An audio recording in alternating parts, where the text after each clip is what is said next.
I ate this disgusting dish every single day for 2 weeks. If you're unmotivated or bored, you could try what I did. Learning a skill isn't just practical in one aspect. That specific skill can translate to other things in life. That's something I learned a long time ago. I learned that skills aren't just practical in their specific niche. You could take the skill that you learn and apply it somewhere else. Having many skills can help you in life greatly. So about a month ago, I was feeling unmotivated. I was feeling highly unconfident. But I knew that if I had measurable, progressive goals, I could feel better. And the one way I knew how to do that was to actually acquire a new skill. Something I've always wanted to learn how to make was pad thai. I knew that this was a complicated dish. I tried many years ago to make it, but I realized that there were too many ingredients, too much going on, and I really wasn't gonna get it. So I really gave up before I even tried. But recently I've been feeling very unmotivated. But I knew that if I picked up a new skill, I could feel at least a little better about myself. So I figured, what the hell, why not try making some pad thai? I've been craving it. I don't know if you guys noticed, but the economy has been pretty bad lately. Shit's been really expensive. Eating out has been astronomically expensive, and the tipping culture has been out of control. And one way I knew how to combat that was to eat at home. If the demand doesn't meet the supply, the price has to go down. Basic economics. But in the meantime, while the economy recovers, I'm gonna acquire a new skill. There's an old meme that says you could spend $80 worth of supplies and make mediocre pad thai, or you could spend $20 and get good pad thai. Unfortunately, that cost is pretty correct. I picked up some supplies at my local Asian store, and I picked up a wok because for some reason I don't have one. $80 of supplies, 3 hours of work and prep. Finally, I got to taste my pad thai. And you know what? It was awful. Oh no, look at that face. This is not pad thai at all. This is not pad thai. If I had this pad thai at a restaurant, I would have left a nasty review. This was not pad thai. What's worse is the wok that I got was starting to scratch up. So not only did I have terrible pad thai, but I also messed up my cookware. This is very frustrating. I've been cooking for years, and I kind of pride myself on knowing how to cook, or at least kind of having the gist of how a recipe goes. But pad thai is kind of complicated, not because of the number of ingredients, but because of the sauce itself.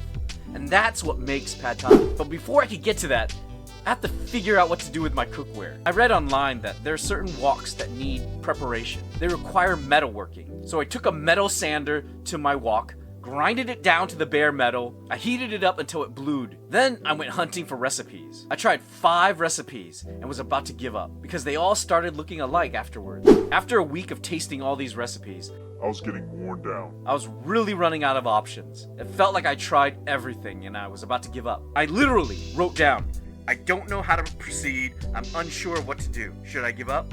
There were a lot of things that actually crossed my mind at this point, but I'll cover them later. Knew that I couldn't give up. I'm too deep in to give up. If people in a third world country can figure this out, so can I. But I'm stubborn. I won't give up. Of almost 2 weeks of eating pad thai every single day. 9 recipes later, I finally got close, and I still could have given up. But like I said, I'm stubborn as hell.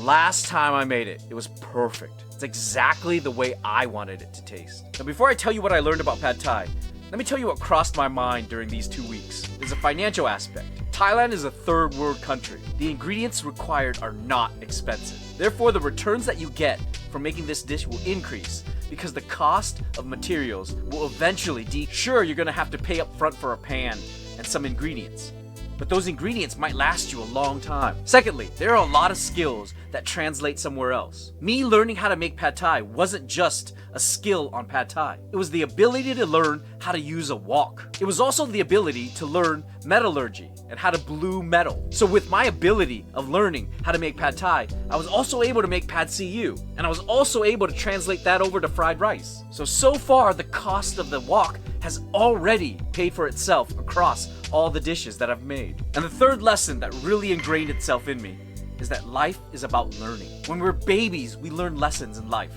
about how to walk, how to talk, how to move, how to navigate a complex world that we don't understand. Yet somewhere along the way, we start slowing down our learning. If it's not something we understand, we give up. We don't even bother trying. And not only that, Learning these skills are translatable, as we mentioned earlier. I could have given up before I even got started. For example, I wanted to make ramen too, but that had about 100 hours of work. I'm not willing to put in that effort. But pad thai was something I could have learned. But years ago, I didn't even bother trying. This time, however, I could have given up after 5 tries. That's an entire week of pad, and I didn't. And then that final time, it was perfect.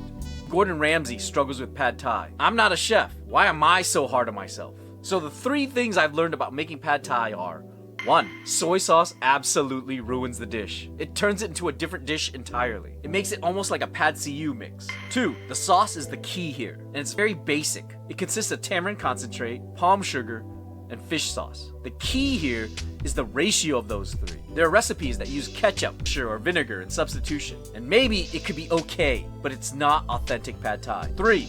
The proportion of those ingredients plays a huge role on your preference. Some people like really sweet pad thai, and a lot of Americanized recipes use a lot of sugar. But your preference plays a key role here. And a bonus lesson I learned about pad thai is I might not eat this dish for a while. Learning a skill is not just practical. It makes you feel better. And that improved feeling reinforces the knowledge you learn. That provides you confidence and motivation. What's a skill that you want to learn and pick up? Maybe it's something you've thought about for a long time, but never got around to. Let me know in the comments. And until next time, guys, never give up on yourself.